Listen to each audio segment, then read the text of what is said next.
Good afternoon, everyone, and welcome to our 2025 FBT update. In today's session, we'll be providing you with an update to some of the FBT changes that have occurred during the year ended 31 March 2025, and once again reinforce some key FBT fundamentals. My name is Ali Suleiman, and I'm one of the tax advisory group partners at Pitcher Partners, who specialises in the employment taxes field.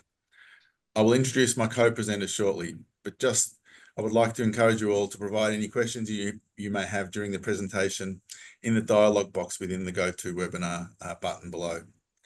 Time permitting, we'll address these at the end of the presentation, but if we don't, we will certainly address these via email or correspondence afterwards.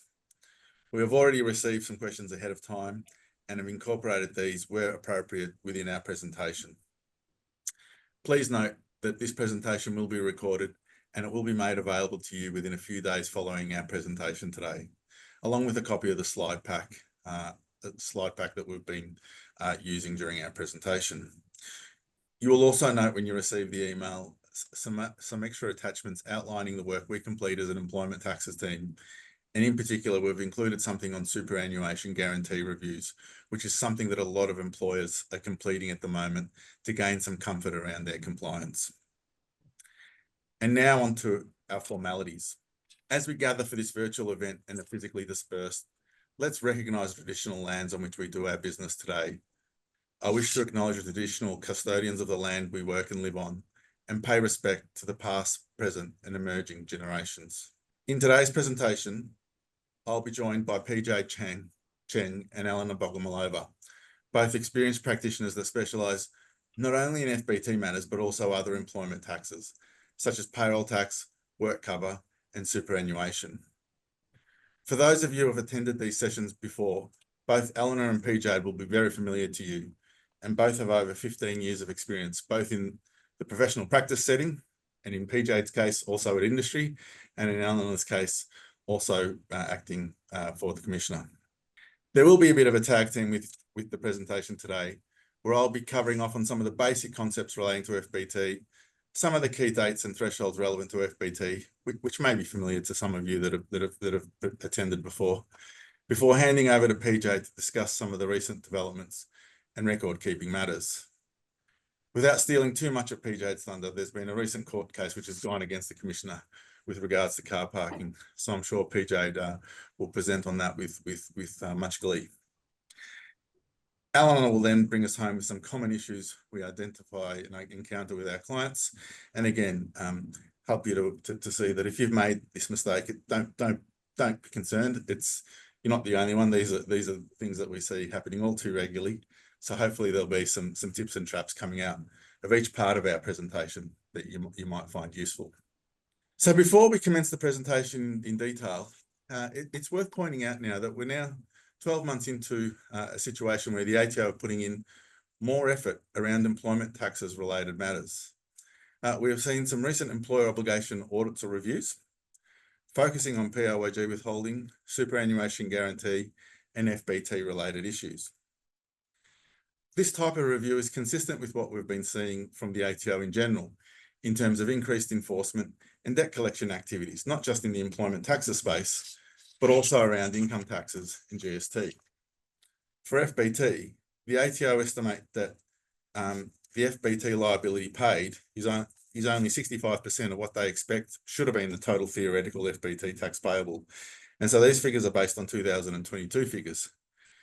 So 3.5 billion of FBT was collected in 2022, which is mind-boggling when you think about it. And they estimate that another 35% of FBT remains uncollected. So that amounts to 1.9 billion of uncollected FBT. Now, these figures are actually down from a peak FBT payable in 2016.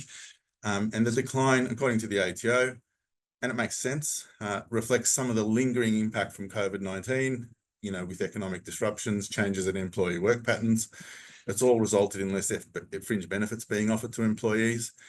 And at the same time, the ATO are also expecting that there's a bit of underreporting with FBT by employers. Some of them have faced greater financial hardship as their businesses have been affected by lockdowns and reduced consumer spending. So what we've been seeing is the ATO have been nudging employers via letters, emails, and phone calls to check their obligations and make sure that they've lodged FBT returns where they suspect that there's been an FBT liability. And again, we see it all too often with regard to FBT. The focus continues to be on motor vehicles and record keeping generally. Motor vehicles are the main category on which FBT is paid, and most of the shortfall relates to cars and the treatment of exempt vehicles. Just for a matter of trivia, the second highest category of FBT relates to expense payments. Now, where do the ATO see non-compliance in relation to motor vehicles? It relates to the use of motor vehicles for private travel, and effectively businesses report 100% business use, even though the vehicles are available for private use and are indeed used for private purposes. Again, it's the age-old situation where there isn't a valid logbook, or the logbook's not representative of the use of the vehicle. And the other common mistake that the ATO keep feasting upon is where people are just treating commercial vehicles, things like utes and dual cabs, automatically as exempt and aren't considering whether the private use of that vehicle was limited. So again, on that's the motor vehicle side. Supporting the motor vehicle treatments that employers make, you need the documentation. So that's where the FBT employee declarations, the logbooks, to the extent people are using contributions to reduce their liability, they all continue to be ATO focus areas, because they're either not being properly treated, or if there are FBT contributions, the ATO are picking up that it's not being disclosed in the income tax return. And again, as with what they've been doing for many years now, the ATO continue their data matching with third parties. In terms of motor vehicles, they communicate with VicRoads and get registration details. What cars are registered in company names. Is the company lodging an FBT return? It's effectively an easy data match for the ATO. They seek information from novated leasing providers, and now they've got years and years of single touch payroll data and taxable payment annual reports that they can utilize. So moving on to FBT and some of its basic concepts. What is a fringe benefit? It is a separate tax paid by employers, and it is separate to the income tax that's paid through the PAYG system. And it relates to where benefits are provided by employers to their employees, so non-cash benefits, essentially. Interestingly, the FBT system is a component of the PAYG system, and I talked about the FBT gap being 35%. If you combined it with the PAYG withholding system, because obviously there's a lot better compliance with PAYG withholding and on things like salary and wages, the collections gap drops just to 2.5% when both items are aggregated. So there is a sense of perhaps aggregating the amounts there, because that does relate to remuneration. FBT does relate to remuneration. Now, moving back to the definition, it is very broad. Fringe benefit in relation to an employee, in relation to the employer employee, the employer of the employee in a particular year of tax, means a benefit provided either to the employee or to the associate of the employee under an arrangement facilitated by the employment relationship. So it's a bit of a mouthful, but at the end of the day, we've got ourselves a benefit provided by the employer or even a third party that's come about because of the employment relationship. It's provided to the employee or their associate, and it has to relate to their employment. Now, the definition is extremely broad, and theoretically, it can capture things like salary and wages or employee shares. Why doesn't it? Effectively because then there are specific exclusions to take things out of it, the catch-all definition. The thing that also the definition does is it captures current, future, well, it obviously captures current employees, but it also captures future or past employees. So, if you provide particular inducements to people that aren't employees yet, or to employees that are terminating, then it can still be caught under the FBT. Now, the definition is really centered around what is an employee, and an employee is a person who is in whose if they had received the benefit in the form of cash, they would have been subject to PAYG withholding. So again, it's quite a broad definition and quite a simple definition. So had you received the benefit in the form of cash, would there have been PAYG withholding levied on the payment? And even if you have a situation where someone receives no salary and wages, all they receive is like a motor vehicle benefit because effectively they're working in their own business, that then theoretically they're caught as well, because had the motor vehicle benefit been provided in the form of cash, it may have been subject to PAYG withholding. So there's an extended definition. But it does put up an interesting, or highlight an interesting situation where there are situations where there's non-arm's length employees. So for example, people that are owners of the business, you know, they're beneficiaries of a trust that carries on the business, or shareholders of companies that carries on the business, and they also work in the business. Are they being provided the benefits because they're an employee, or are they being provided the benefits because they are a beneficiary or a shareholder? And that's the ATO does have a ruling to try and provide some clarity around that, but it really is dependent on the facts and circumstances, and a lot of analysis can go into that to try and understand whether it's in relation to employment. Now, moving along, we probably won't spend too much time talking about, I won't spend it because we'll be covering it shortly, but there are many categories, benefit categories. You know, the definition of fringe benefit is cast wide. It includes things like motor vehicles and so forth, living from home allowances, car parking loans, and really there's a catch-all residual benefit. So again, some of the examples we'll be covering, as PJ and Ellen will be talking about, we'll touch on these different categories of benefits. What else do you need to know about fringe benefits? Well, depending on what category they fall into, the valuation methodology relevant to valuing the benefit may be different. For example, motor vehicles have a statutory method and operating cost method, but if that motor vehicle is provided to employees in a different way, it might fall to be an expense payment benefit and hence valued in a different way and without the concessional valuation methodology. Again, it's important to when you're considering the taxable value of a fringe benefit, what are some of the exemptions that may be available? For example, the minor benefits exemption is a general exemption that might be available for all types of fringe benefits if the facts and circumstances permit. But then there are also specific exemptions in the FBT legislation for things like in-house childcare facilities, small business car parking exemptions, and things like that. And finally, I touched on it a little bit earlier with the focus area from the ATO, but taxable value can be reduced by things such as employee contributions, provided they're after-tax employee contributions, and things such as the otherwise deductible rule. If the employee had incurred the cost, would that have been deductible for them in their income tax return? Moving on, in terms of some of the key dates and thresholds, the key dates for 2025 effectively remain unchanged. If you've been involved in the FBT space before, you don't lodge via a tax agent, you need to submit your FBT return generally by the 21st of May. If you use an agent and it's an electronic lodgement, then you have until the 25th of June. Again, these dates, you know, it's important to be ahead of the game. If you need extra time, to be proactive and seek an extension of time before the deadline passes. We've provided a slide here on SGE taxpayers, you know, the larger taxpayers that have, you know, part of a global group that might earn 1 billion or more in terms of turnover. And you can see that if you don't meet your lodgement deadlines, the penalties can be really, really harsh there, up to $165,000 for every 28 days that you're late. So particularly if you're an SGE taxpayer, you really do need to be ahead of the game, and it's critical to get extensions where you need to, or lodge on time. Moving on to the key rates and thresholds.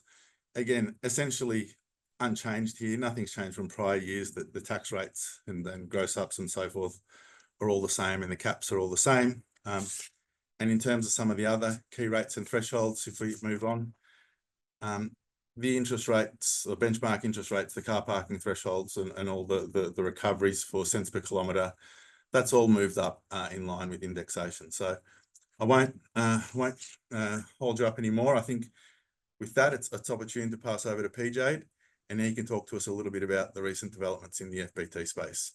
Thanks, Ali, and good afternoon, everyone, and thank you for joining today's session. It's fair to say that over the past year, the federal government has shied away from any substantive reforms in terms of FBT. But as Ali mentioned, the ATO and to a lesser extent the courts have been relatively active in terms of interpreting FBT concepts and also enforcing employer obligations. So in this section, we will focus on recent developments in the area of car parking, electric vehicles, employee travel, benefits to owners, directors, and finally record keeping requirements. Now, as Ali alluded to, in a decision that will give employees some food for thought in terms of their FBT planning for the year, the federal court actually last week ruled that, handed down a ruling to say that a shopping centre car park in Toowoomba is not considered to be a commercial parking station for FBT purposes. Now, this case kind of represents the latest installment in a long-running debate on the notion of what is considered to be a commercial parking station. We've gone from a very strict interpretation prior to the Qantas case to a very broad stance taken by the tax office in its tax ruling 2021/2, and now back to a narrower interpretation with this decision. So what is this case about? So effectively, the Toowoomba Regional Council initially submitted a private ruling to determine whether the car park at its Grand Central Shopping Centre is considered to be a commercial parking station for FBT purposes. The Commissioner initially came back affirming that it is a commercial parking station, and the Council took it to court. Now, for context, Grand Central Shopping Centre is located at the heart of Toowoomba's CBD. It offers free parking up to 3 hours and then charges an escalating rate up to a maximum daily rate of $20.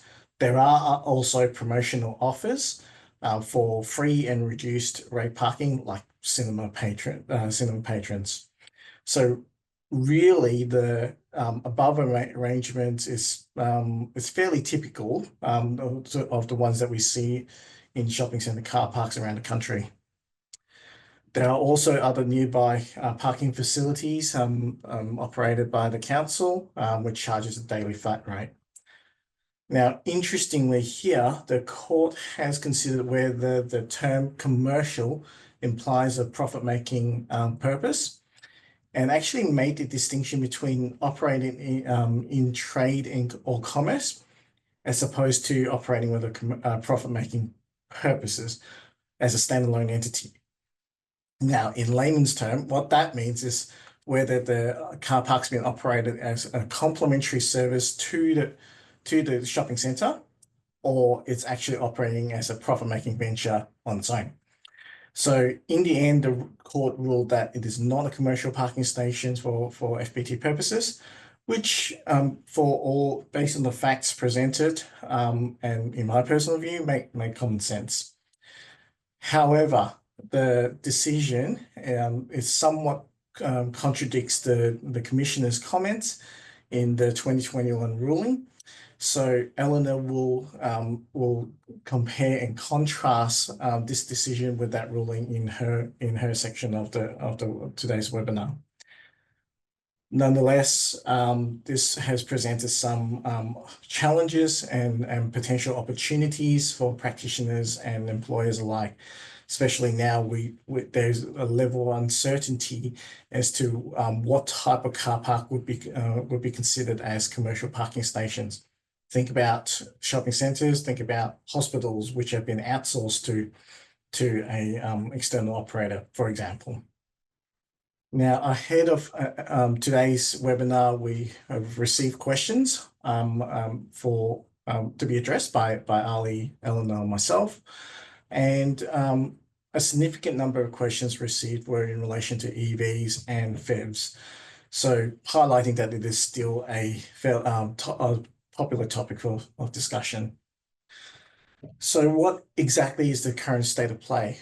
Well, as of today, the exemption applies to EVs that are categorized as battery powered, hydrogen fuel cells, and plug-in hybrid vehicles. We'll come back to plug-in hybrids a little bit later. Now, Treasury and the ATO have advised that the review into EV exemptions will be completed by about mid-2027, which is in line with the originating legislation. Having said that, I suspect Treasury will take action sooner than this timeline, especially in light of the media reports overnight that exemption itself, both including EV and PHEVs, have cost the federal government $560 million a year in FBT foregone, which is a tenfold increase in Treasury's initial estimates for the 2024-25 year. Now, interestingly, it's also been reported that there are estimated 100,000 drivers who've taken out novated lease on EVs and PHEVs, and given that we have, it's estimated there are just under 300,000 EV drivers in Australia. Effectively, that means 1 in 3 EV drivers are packaging the EVs and getting FBT exemptions out of it. And I think anecdotally, it supports that kind of numbers, especially given the number of new salary packaging providers that came onto the market over the past 3 years, and also just specializing in salary packaging of EVs and PHEVs as well. Now, onto the more technical aspect of the EV exemptions. It's just a reminder, the slide just to provide a bit of a reminder on the fine prints on what qualifies for the exemption. So the first criteria is that the car must be held or used for the first time on or after 1st of July 2022. And this includes a second-hand EV. So effectively what we're saying here is that the employee and the employer have to basically hold that vehicle for the first time after 1st of July 2022. So let's say if a second-hand vehicle has been held or used prior to 1 July 2022 and then sold to the employer or novated lease provider after that date, the exemption will not apply. The second critical aspect is that the car value must be below the luxury car tax threshold. And then thirdly, it must meet the definition of a car for FBT purposes. So the likes of motorcycles, e-bikes, utes carrying a load greater than 1 ton, the exemption will not apply. Couple of other important points to note. Yes, under this exemption, employers don't have to pay FBT, but they still have to perform a notional calculation on the taxable value of the car benefit that's been provided for employees' RFBA purposes, or reportable fringe benefits amount. Now, Eleanor will go through the RFBAs, the machination of RFBAs in greater details, but this is important, especially for a lot of employees who are below the top marginal tax rate, as it possibly affects their mean-tested government benefits, as well as other obligations such as Medicare levy surcharge. So from an employer's perspective, it's important for these amounts to be calculated and then for payroll to appropriately record it under the single touch payroll regime. The other point to note is the depreciation deduction. Under the novated lease arrangements, employers can then claim notional interest and depreciation for EVs up to the luxury car cost depreciation threshold. Typically, if it's been managed by novated lease providers, they should be able to do that and withhold additional amounts from employees where required. Now, coming back to the PHEVs, So in terms of plug-in hybrids, so from 1 April 2025, so in a couple of weeks' time, PHEVs will no longer be eligible for FBT exemption unless they have been exempt prior to this date. So it's exempt now. And a financial binding commitment is still in place after 1 April 2025. Now, the concept of a financially binding commitment is somewhat similar to those who were responsible for FBT back in 2011, when we had the transition from a tiered statutory rates to a flat 20% rate in calculating the taxable value of car fringe benefits provided. So what does that mean? What it means is that any changes to the lease agreement post 1 April 2025 could result in the loss of the exemption. So for example, if you extend or break the lease, or you had an employer change, or just a general change in the financial obligations under the lease, that could result in the loss of the FBT exemption. So expect a flurry of sales ahead of this change in a couple of weeks' time. Now, there has been effort to extend the use of PHEV, the exemption for PHEV. That's been brought on by a private member's bill and extended to 2030. But unfortunately, that's been stalled in the Senate. So unfortunately, the position is quite settled in this regard. From a salary packaging point of view as well, what we've included here is a slide that basically provides a list of operating expenses as opposed to other charges that could be considered as separate benefits. So if you take a look at the car operating expenses, what you see there is broadly similar to what you would expect from a novated lease package for an internal combustion engine. So you'll see insurance, car wash, and repairs and maintenance. You would expect to see that. The only difference that really is there is the road user charges that's been imposed by state governments, state and territory governments, and also just the electricity charge that is used to charge the vehicle. So there are ATO guidance on that front. This is as opposed to the separate benefits category, where these accessories will give rise to a separate benefit. I think the main one here is the home charging stations, which is considered to be a separate benefit altogether. So just turning our attention briefly to employee travel, we have included this slide just to provide a bit of a reminder on the distinction between traveling for work, which is usually home to work and to home, and traveling on work, which is usually between work locations. Now, for income tax purposes, traveling for work is generally not considered to be deductible for tax purposes, whereas traveling on work is considered to be deductible for tax purposes. And this is kind of reaffirmed in terms of in the Bechtel appeal in the full federal court. Whilst those cases, Bechtel and John Holland focused on the FIFO, fly-in, fly-out travel expenses, from the FBT context, this case highlights the importance of employees, at work location, especially in applying the otherwise deductible rule on travel expenses. Employers here have to be cautious when setting out employment contracts, travel policies, and what type of expenses they are willing to fund.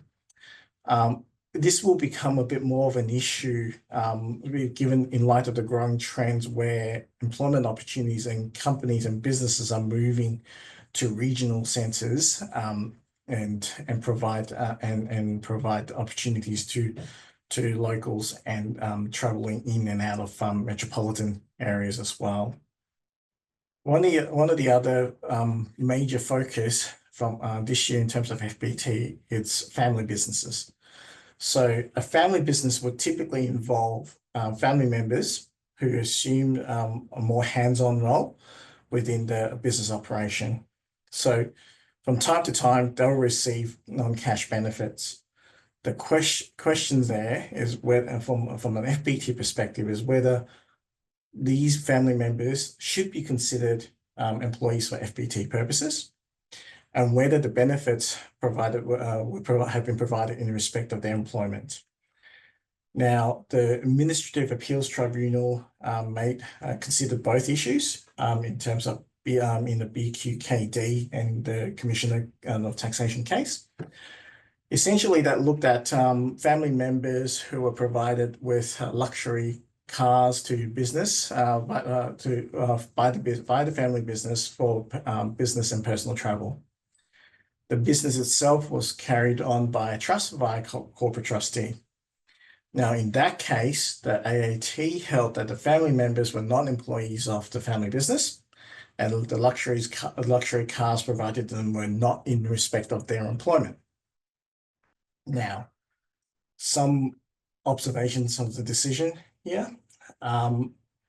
Just going through the case, it would appear that the absence of documentations and convoluted arrangements kind of influenced the outcome of the case from an FBT perspective, notwithstanding that there are other tax issues that may be at play here. Some of the points that need to be considered or cautioned against is it's perhaps items such as, or points such as not having any employment contracts in place. So the tribunal actually contrasts this arrangement with some of the recent High Court decisions on employer-employee relationships, such as GEMSAC and personal contracting, where the contracts, employment contracts, are considered primary documents in their consideration. The other aspect of it was the convoluted arrangements involving the trust distributions to the matriarch and family, and then subsequently redistributed, if you want to put it this way, to the children, and the fact that the luxury cars were provided by the trustee,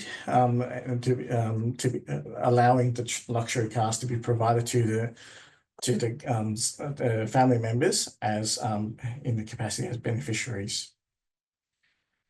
So from that perspective, our view is that in light of the current compliance landscape, we think that the outcome of this case is perhaps more of an anomaly than the norm.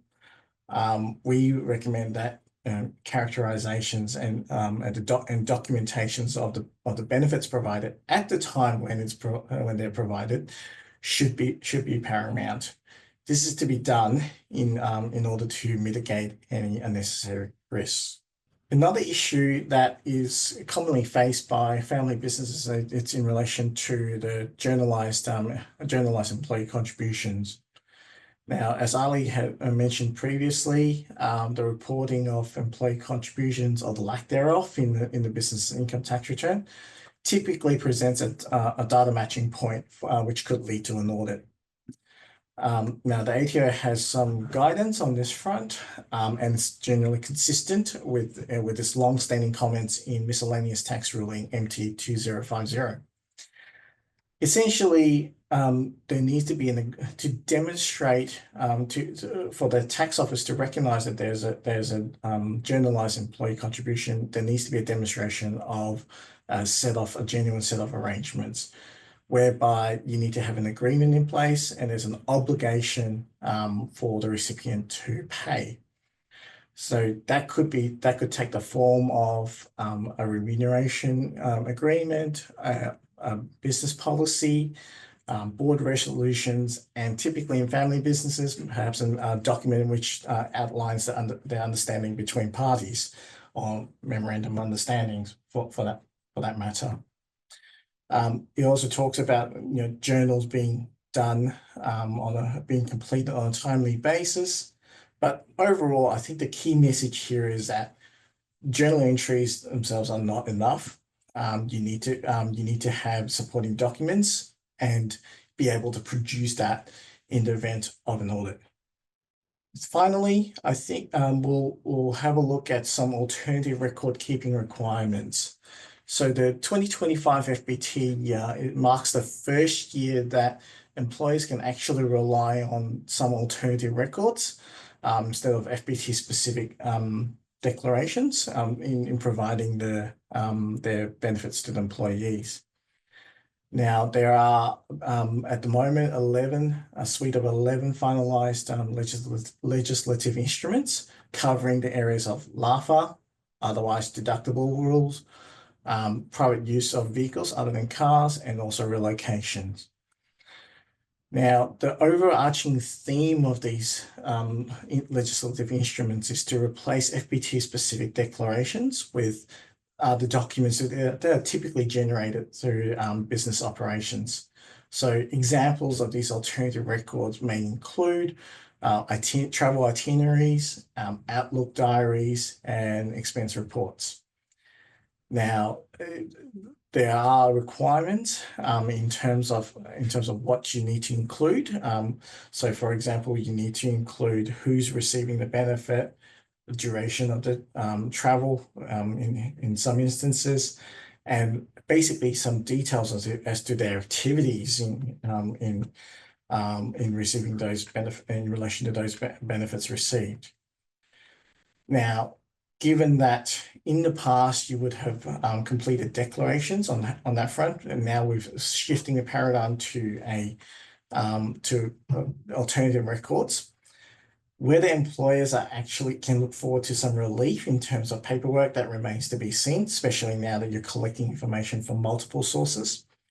But employers will need to have a think about how to manage these documents, how to store them, and how to comply with other requirements such as privacy, and also how to be able to produce these records readily in a understandable format that's understandable by the tax office if and when you've been requested to produce them. So, as you can see, even without the legislative reforms, employers still need to be aware of the ever-changing FBT landscape, particularly in the face of increasing compliance activities. So with that in mind, I'll now pass over to Eleanor, who will take you through some of the tips and traps in preparing FBT returns. Thank you, P.J. I will focus on discussing some risk areas and common issues which we see in practice. Thank you everyone who sent through their questions. I will aim to address as many of your questions as possible. And please don't hesitate to reach out if you have any further questions or queries. I will specifically focus on benefits which are more popular amongst our clients and we receive most queries about. So I will talk about exempt vehicles, and then if vehicles are not exempt, they will need to be valued as either car fringe benefit or residual vehicles. I'll touch on classification of benefits, then move on to entertainment benefits, car parking, and finish off with a few tips in relation to reportable fringe benefits and payroll tax disclosure. Let's start with exempt vehicles. It's common for our clients to provide to their employees various types of utes, so whether single or dual cap utes. I often come across a perception that these types of vehicles are FBT exempt. While it is true that an exemption may be available, it is not automatic. It is subject to satisfying certain criteria and having appropriate documentation on file. I'll refer to this exemption as workhorse exemption. Broadly, the exemption may be available for vehicles with a load carrying capacity or payload of either greater or less than 1 ton. For those types of vehicles to be exempt, their private use has to be minor, infrequent, and irregular. This term was clarified in the Practical Compliance Guidance, PCG 2018-3. If the use of the vehicle is within these guidelines, the Commission will not devote any compliance resources. We usually recommend that employers keep records of the employees' declarations to confirm the vehicle's private use. The guidance provided in PCG 2018-3 shows the ATO view on the scope of this exemption. And what does it mean for a vehicle to have minor, infrequent, and irregular private use? To satisfy this exemption, amongst other criteria, the employee's private use should be around 1,000 kilometers, which is less than 20 kilometers per week. While this number is not in legislation and it is guidance only, it does represent an ATO's opinion on when this exemption should apply. It is important to note that when determining a private use for the purposes of this exemption, the travel between home and work is disregarded.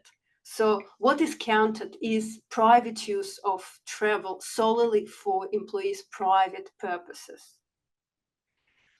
What happens if vehicles do not satisfy workforce exemption? FBT is payable on the private use of those vehicles, so the vehicles have to be valued. At this point, it becomes very important to determine the vehicle's load carrying capacity or payload. So if the vehicle's payload is greater than 1 ton, amongst other criteria, it is a residual vehicle and should be valued using the lower of operating cost or cents per kilometer method. For those vehicles, a reasonable estimate of business kilometers and total annual kilometers traveled should be sufficient. Vehicles which have a payload of less than 1 ton usually fall within the definition of car fringe benefits and should be valued using the lower of operating cost or statutory formula method.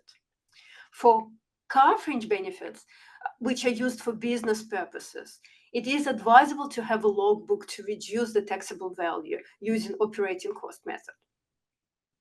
If logbook is not available, the operating cost method can still be used, but the private use is considered to be 100%. Importantly, when determining a taxable value for car fringe benefit, home to work travel is considered to be private use. Remember, for determining eligibility for workforce exemption, home to work travel was disregarded.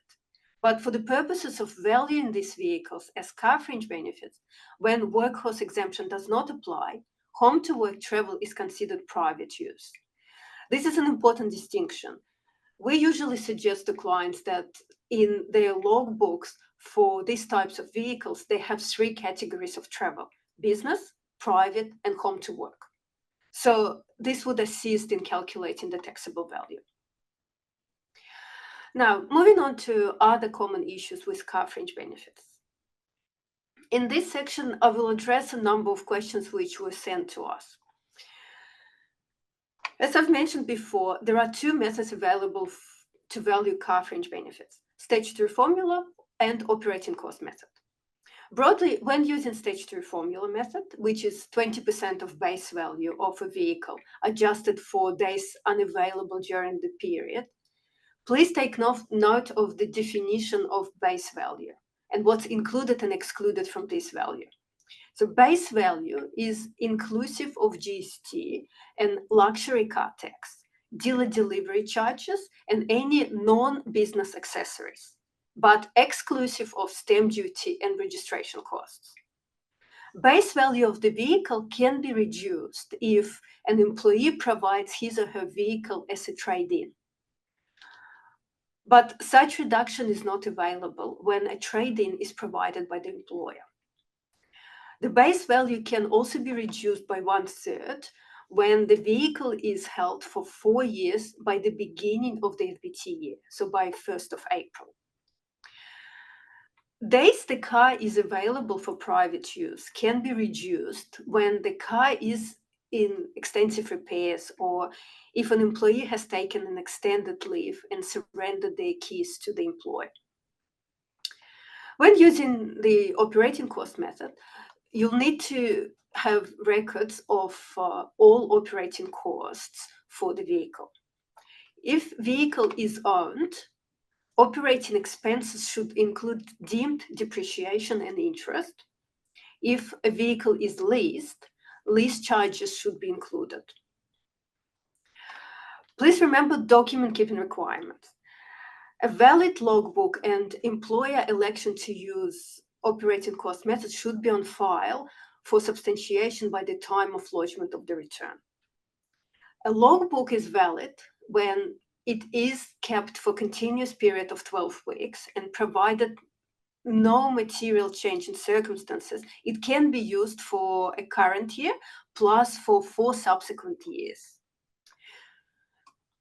Now let's move on to the importance of classification of the benefits. When a vehicle is purchased through a hire purchase arrangement, for this vehicle to be car fringe benefit, the vehicle should be purchased by the employer and not by the employee. Let's take a look at this example. An employee enters into a hire purchase agreement to acquire a vehicle which is worth $80,000. Employer reimburses employee for hire purchase payment and car running expenses, which are around $30,000 per annum. What type of benefit is this? For a car fringe benefit to arise, the car has to be owned or leased by the employer. In this case, the hire purchase agreement is in employee's name, so it can't be a car fringe benefit. As the employer reimbursed the employee for the cost incurred, it is an expense payment fringe benefit. Taxable value of the expense payment fringe benefit is $30,000. If this benefit was a car fringe benefit, the taxable value would have been $16,000, which is using statutory formula method, 20% of base value of 80,000. Another popular benefit, which is typically provided by our clients, is entertainment. What is an entertainment benefit? It is defined very broadly and includes recreation and meal entertainment, as well as accommodation and travel in connection with providing entertainment. So if an employer with Australia-wide operations has an entertainment event in Melbourne and arranges for their interstate staff to attend this event, the cost of entertainment benefits provided to the interstate employees would be the aggregated amount of cost of entertainment event, so food and drink, plus cost of accommodation, plus cost of travel, so air tickets, taxi. Please remember, this is important when you're applying minor benefits rule, as we will discuss shortly. How do you determine whether an entertainment benefit was provided? There is a very detailed ATO ruling on this, tax ruling 97-17. Broadly, the ATO guidance requires considerations of 4 questions. What type of food is being provided? When the food is being provided? Where the food or drink is being provided? And why it is being provided? The purpose of these questions is to distinguish when meal entertainment and when sustenance has been provided. It is important to differentiate between these 2 concepts, as tax treatment of meal entertainment and sustenance is very different. Sustenance can be deductible for income tax purposes and can be exempt from FBT, whereas meal entertainment is not deductible unless it is subject to FBT. An example of sustenance is when an employee is traveling for business and employer reimburses the cost of meals. A common follow-up question is whether consumption of alcohol during the meal changes the treatment for FBT or income tax purposes. The ATO's view is that an assessment of whether the benefit is meal entertainment or not requires an objective analysis. And if an employee has a glass of wine with his or her dinner, it doesn't change the character of the meal being sustenance. So it can still be treated as sustenance and be income tax deductible and not subject to FBT. Broadly, there are 3 valuation methods for meal entertainment. the majority of our clients use the actual cost or the 50-50 split method. The third method is a 12-week register. We do have clients in a non-for-profit sector who use this method effectively. When the actual cost method is used, typically this method requires a higher level of detail in order to apply exemptions, but often can result in lower taxable value. So you need to consider only meal entertainment provided to employees and their associates. Client entertainment is exempt under this method. Food and drink consumed on employers' business premises is also exempt. Minor benefit exemption can be applied for benefits which are under $300, GST inclusive, provided to employees on minor and infrequent basis. So when applying this exemption, don't forget to consider how frequently the benefit is being provided to employees. Many practitioners use a rule of thumb to exempt benefit when the benefits are provided to employees for less than 12 times per year. Each benefit is under $300 and the aggregate value is less than $1,000. However, minor benefits rule does not apply when meal entertainment is provided by tax-exempt bodies. This is important for our clients in not-for-profit organizations, as they can't rely on the minor benefits rule.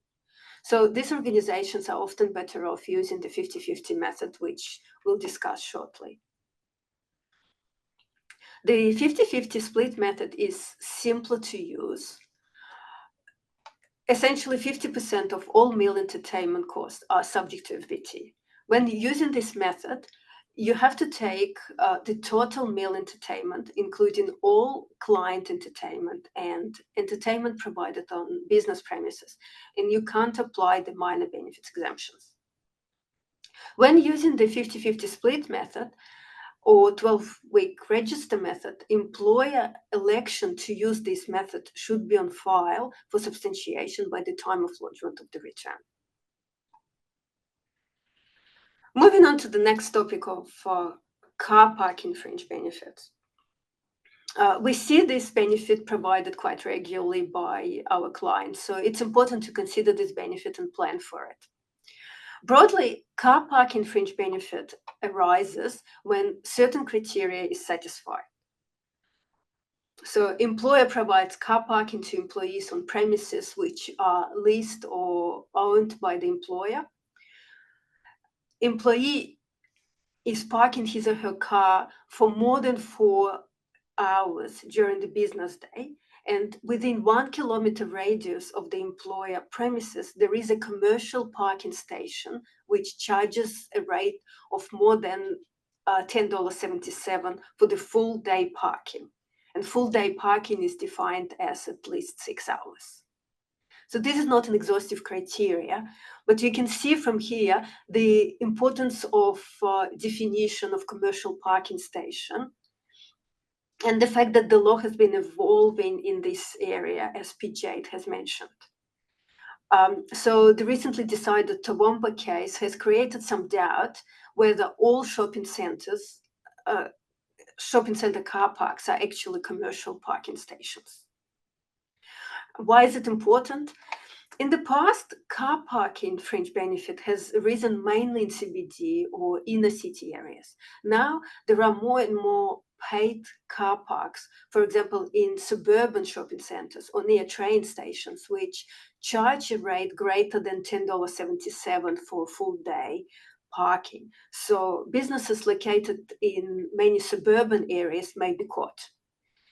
If you have a car park which falls within a definition of commercial station within 1 kilometer radius of your business premises, it would be prudent to consider if car parking fringe benefit arises for your business. I wanted to remind you of some exemptions which are also available. So there is an exemption available for small business car parking for small businesses. And there is certain criteria which need to be satisfied to fall within this exemption. Car parking benefit is also exempt when it is provided to employees with disability. And it is exempt for specific not-for-profit employers. Also note that car parking rules are not applicable to vehicles which fall within the definition of, are only applicable to vehicles which fall within the definition of car for FBT purposes. So car parking rules do not apply to residual vehicles. So if a car parking is provided for a ute, which is a residual vehicle, no liability should arise. Let's move on to reportable fringe benefits. Benefits with total taxable value of greater than 2,000 in FBT year should be grossed up using the type 2 rate and reportable on the employees' payment summaries or via single touch payroll. These reportable benefits may affect employees' entitlements, and so it's important to get them right. However, not all benefits are reportable. Most common exclusions are meal entertainment, car parking, remote area benefits, and pooled or shared cars. However, note, with respect to pooled or shared cars, this exclusion does not apply to residual vehicles. Please also don't forget that electric vehicles are reportable benefits despite being exempt from FBT. Another area where we see a lot of errors in relation to reporting fringe benefits for payroll tax purposes. I often see that employers report the same amount as their reportable benefits or forget to include the value of fringe benefits for their payroll tax returns. Underreporting of fringe benefits for payroll tax purposes can lead to audits with revenue officers. For payroll tax purposes, all benefits with taxable values should be grossed up using type 2 rate and reported for payroll tax purposes. That is, the benefits such as meal entertainment, car parking, shared vehicles should be reported for payroll tax. However, as electric vehicles are exempt from FBT, they do not need to be reported for payroll tax purposes. Now, this is our final slide. On this slide, we have put together some examples of benefits which can be advantageous to salary sacrifice. These benefits are either exempt, otherwise deductible, or have concessional valuation rules. If your business is allowing employees to salary sacrifice, please ensure that all relevant exemptions or concessions requirements are satisfied. I'd like to thank you for your attention. If you have sent us any questions which we haven't had the chance to respond to during this session, we will endeavor to get back to you. Alternatively, please reach out and we'll be happy to assist. Our contact details are on the screen, or please get in touch with your usual Pitcher Partners contact. Thank you.